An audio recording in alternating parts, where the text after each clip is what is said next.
Okay, so last we looked at composition of functions, and the last thing you did was you practiced figuring out an outer and an inner function in various situations with compositions. So today we're going to look at why composition is important in the grand scheme of things. So we're going to talk about inverse functions, and this connects the idea of composition with binary operations that we did earlier in the year. So the function f of x equals x is called the identity function, and it's sometimes denoted as ID of x. And this is called the identity function because when I compose f of x equals x with any other function, I get that other function. If I did f of g of x would be inside, and the result would just be g of x. If I did g of f of x, I would wind up with g of x, which is just g of x. So when I compose any function with f of x equals x, doesn't matter the order I do it in, I wind up with that other function. Hence, this is called the identity function, and more specifically, the identity function for composition. And with an identity, we can now talk about inverses. Let f be a function. The function g is the inverse of f, if and only if the composition of f and g of x is the same as the composition of g of f of x, which is just the identity function. Then, instead of calling the inverse g, we denote it as f with a little -1 as a superscript. This is not an exponent. This does not mean f to the -1 power. This does not mean the reciprocal of f. This notation means the inverse of f. In the same way we use the little -1 to represent the inverse of multiplication and the inverse of an operation way back when we did binary operations. The domain of f, that f should have been there. The domain of f is equal to the range of f inverse. The range of f is equal to the domain of f inverse. So what we're doing here when we're looking for the inverse is we are switching the domains and ranges, and that should make sense. If f of g of x and g of f of x are the same thing, then what I plug in to g, the x I plug into g, and that comes out, will be the same thing as the x that I plug in will be the same thing as the y that comes out of the f. And you'll see what I mean when we do some examples. So if f is equal to this function, where the first coordinates are the elements of the domain and the second elements of the coordinates of the range, well, this is easy enough. Find the domains and ranges. So the domain of f is just the set of 3, 6, and 5. And the range of f is just the set containing 3, 19, and 12. Those should be curly braces. So what about the domains of the inverses? Well, the domain and range of the inverse are the range and the domain of the original. So the domain of the inverse is the range of the original, 3, 9, 12. And the range of the inverse is the domain of the original, 3, 6, 5. So what that means is that f inverse will simply be the set containing 5, 3, 19, 6, and 12, 5. This is the inverse function of f. And note why. Let's try and find, for example, f of f inverse. So what is f of f inverse? Well, let's see. If I plug 3 into if I plug 5 into f inverse here, I'll get 3. If I then plug that 3 into the original, I get 5. So when I plug 5 into this, out comes 5. When I plug 5 into this would be f inverse of 5, which is 3. So this part would be 3. And then f of 3 is just 5. So note that f of f inverse of my element is the element itself. This works the same way for when I plug in 19, out will come 19. And when I plug in 12, out will come 12. And this also works the other way. If I plug in, let's say, 3. F of 3 is 5. And then f inverse of 5 is 3.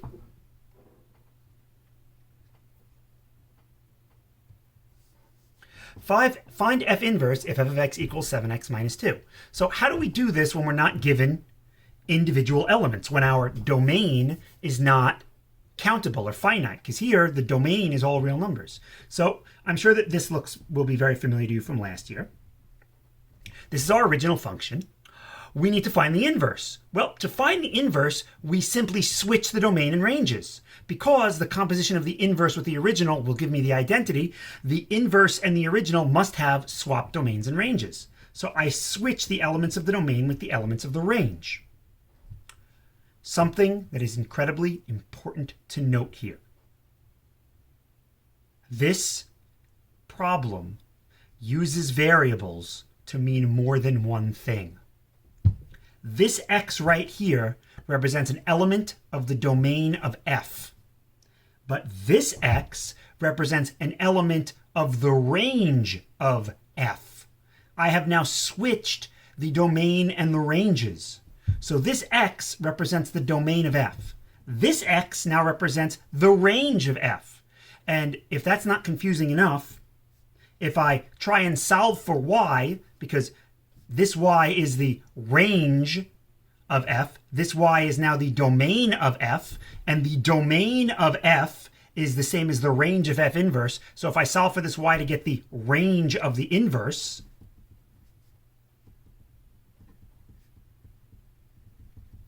well, this x represents the domain of the original. This y represents the range of the original. This y represents the domain of the original. This x represents the range of the original. This x is still the range of the original. This x is still the range of the original. But the range of the original also represents the domain of the inverse.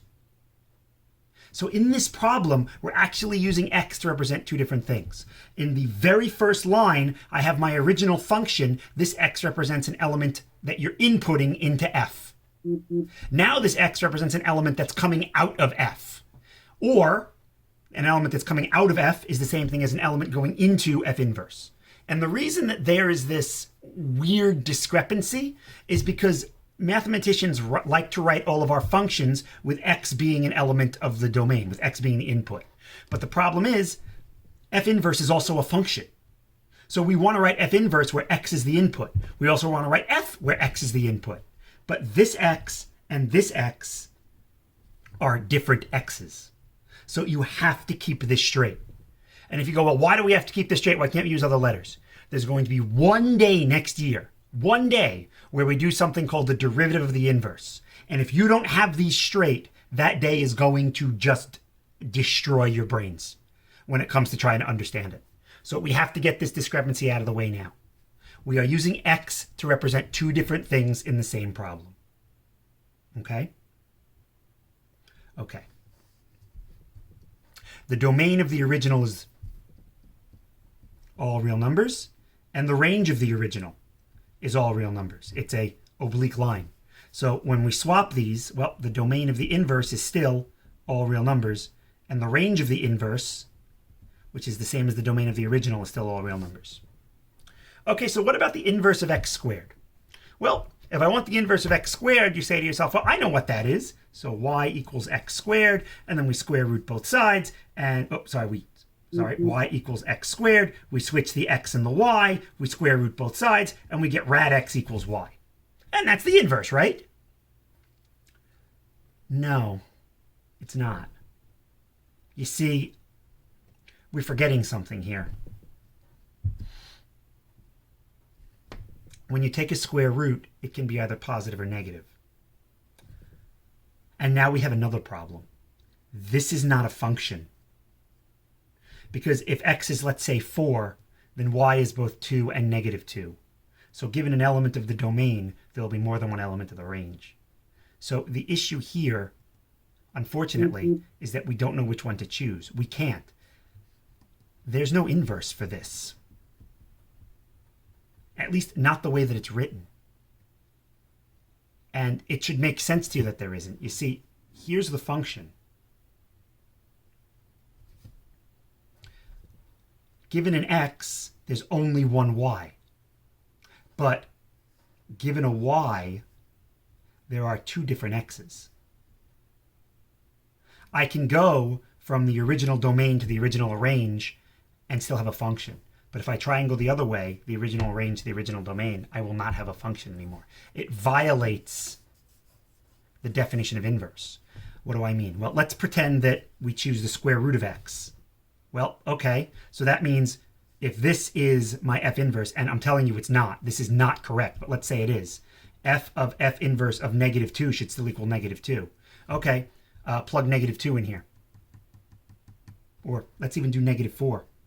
Plug -4 in here. You can't take the square root of -4. You wind up with 2i. And we're only dealing with real numbers here because we're not given a universal set.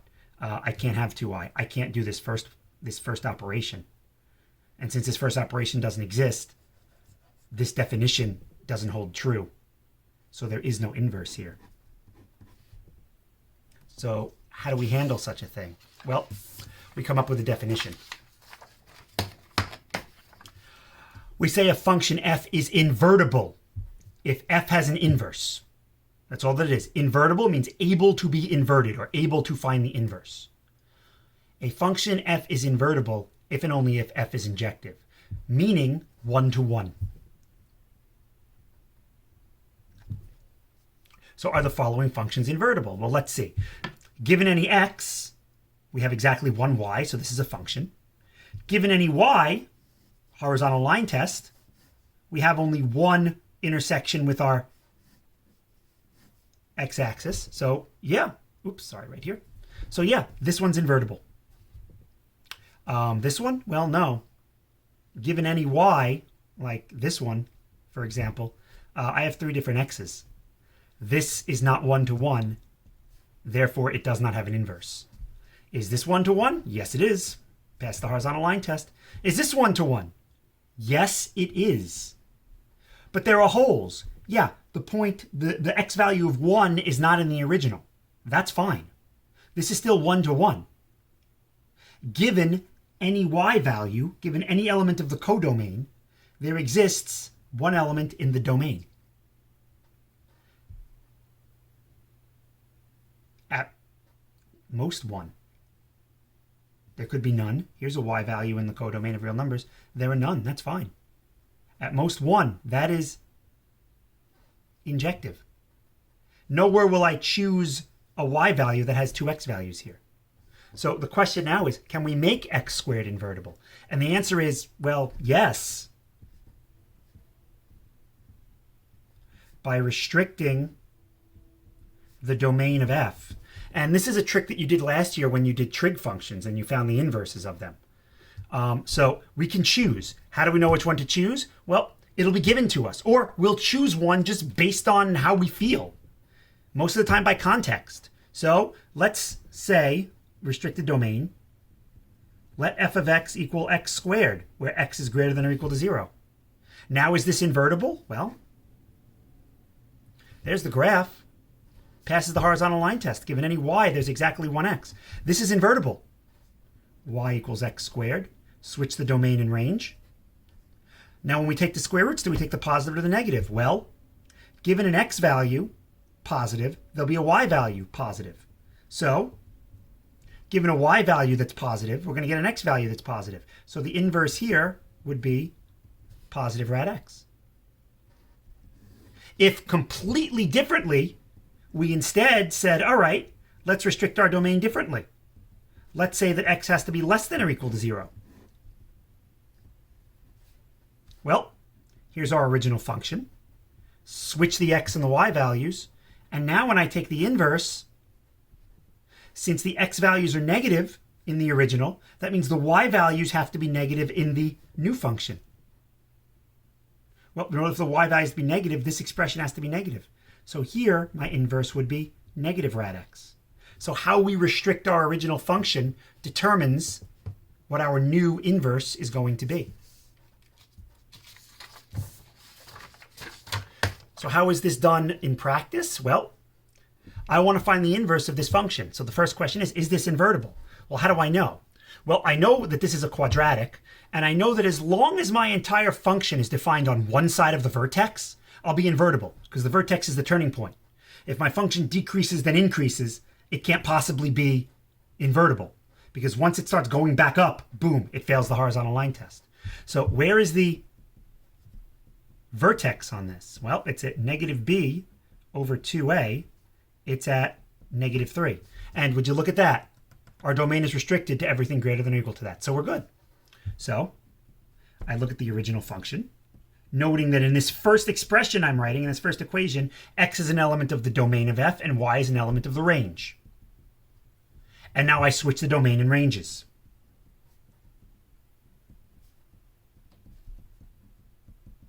I switch everything regarding the domains and the ranges.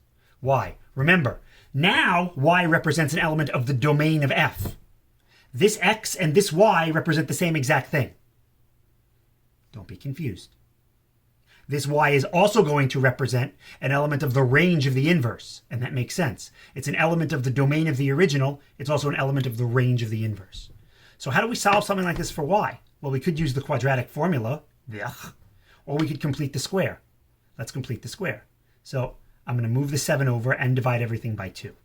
And if we do that, I get x over 2 plus 7 over 2 equals y squared plus 6y for y greater than or equal to negative 3. To complete the square, I will add 9 to both sides. That's x over 2 plus. 9 is the same as 18 halves. That's going to be 25 halves equals y squared plus 6y plus 9.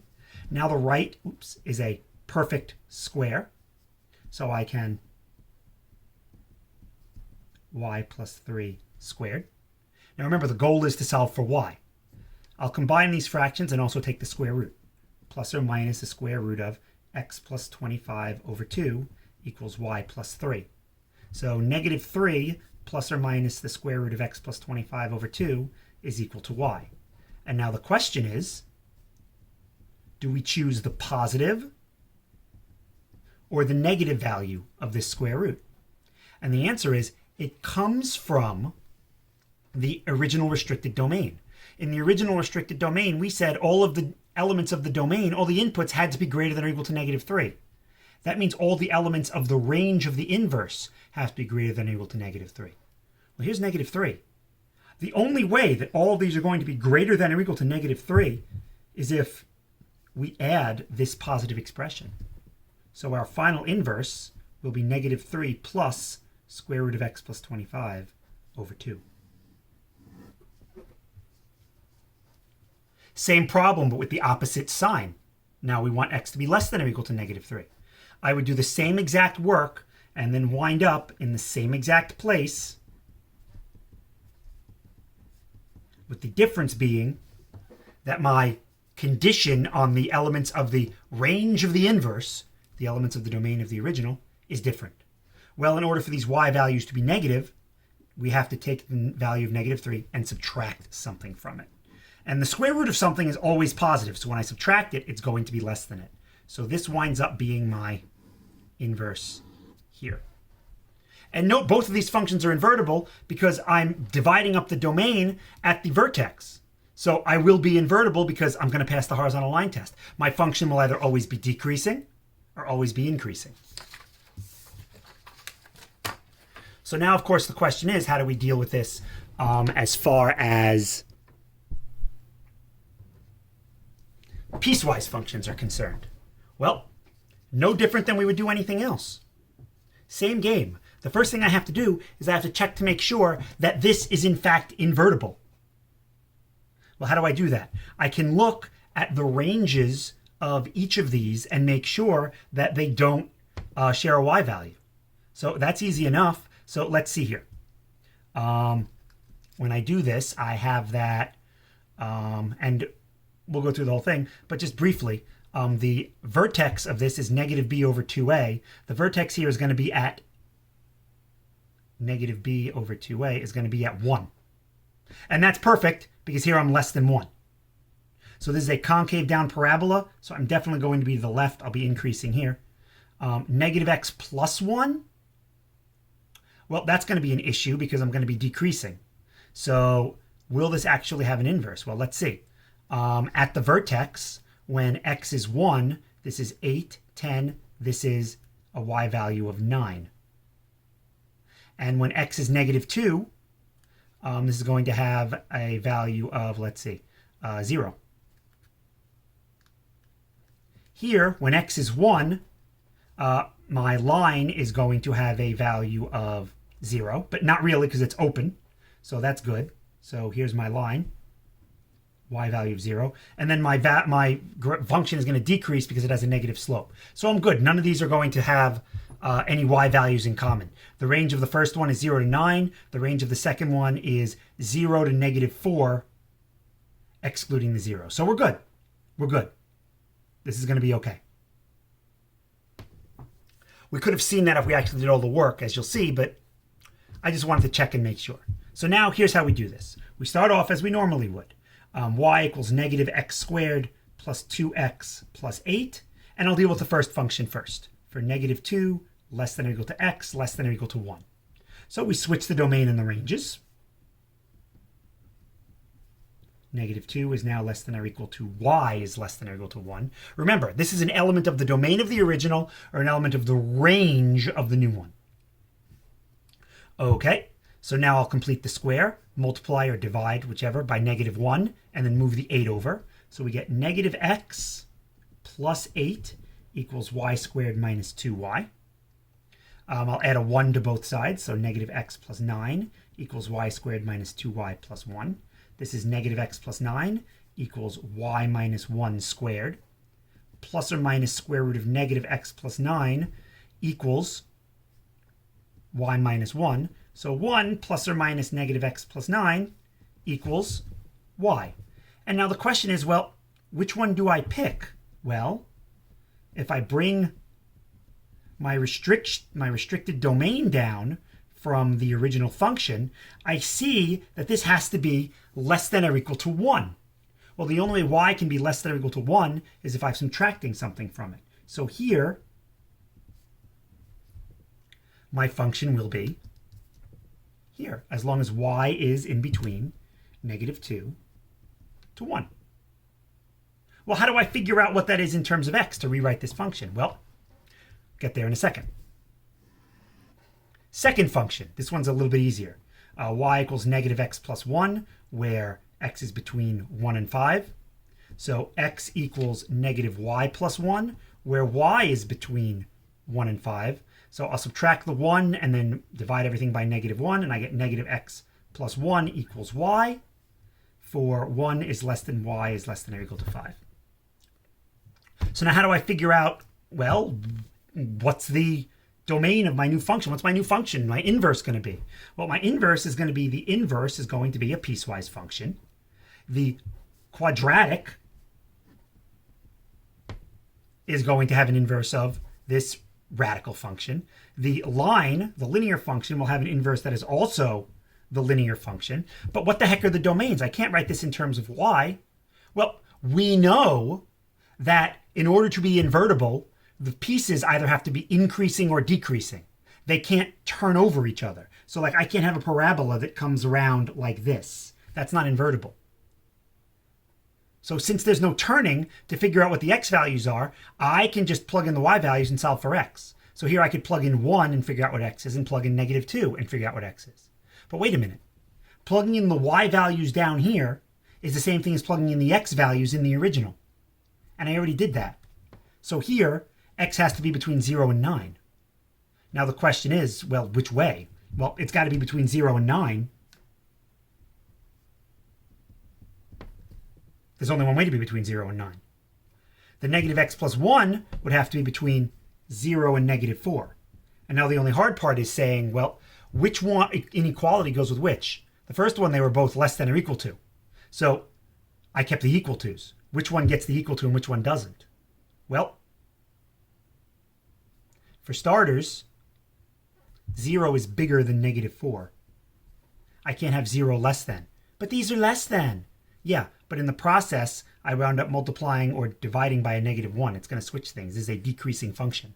As the x's go up, the y's go down, which means as the y's go up, the x's go down. But which one of these is included? Well, when I plugged in 1, I got 0. So, nope. That stays not equal. When I plug in 5, I get negative 4. Since the 5 had the equal to, the corresponding negative 4 will have the equal to. So this right here is my inverse.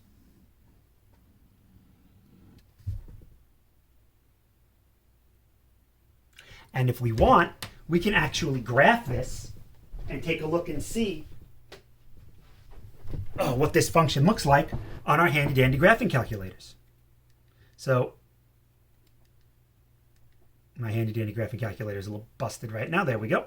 So how do we graph a piecewise function on a graphing calculator? So we go into our y equals and we restrict the domains. So for this original one, negative x squared, I'm going to put it in parentheses, second, insert parenthesis, negative x squared plus 2x plus 8. And I believe we did this earlier in the year.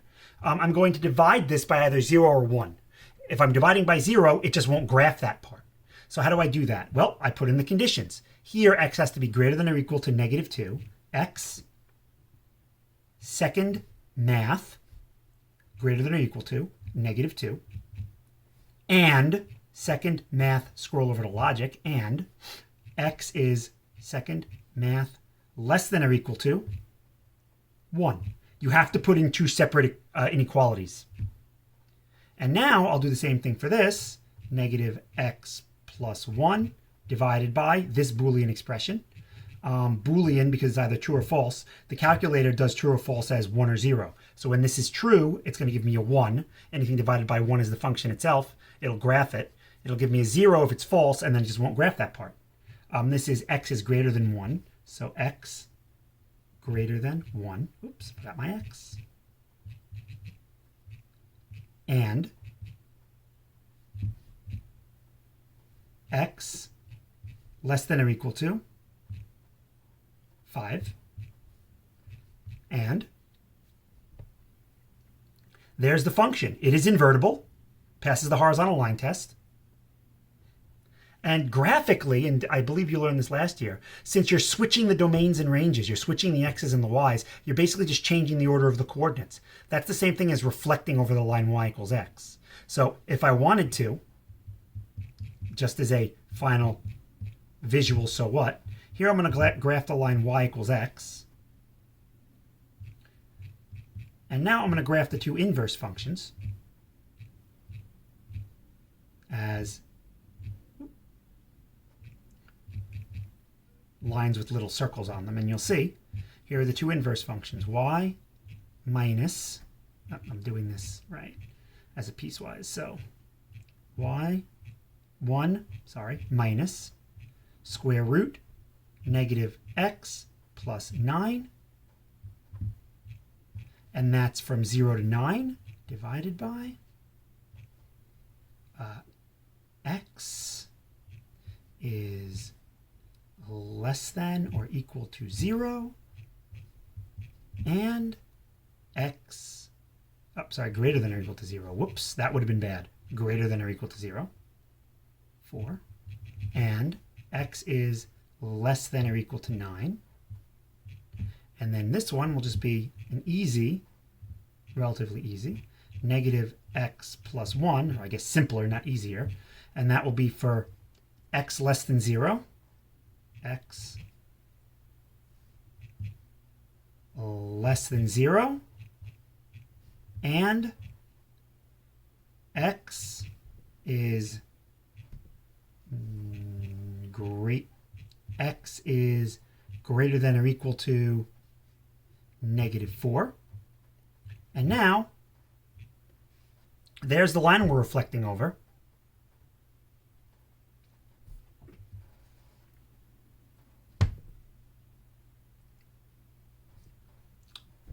There's the reflection. And now it might look like it's stretched out a little bit, but that's because the window is a rectangle. The y system is more condensed than the x system scale is. But you'll notice, yeah, it's a reflection. It works. And there you go. So this is how we find inverses. So with that, I hope that you enjoyed this little lesson. And once again, this gets the Cetron seal of approval. Hope you enjoyed, everyone.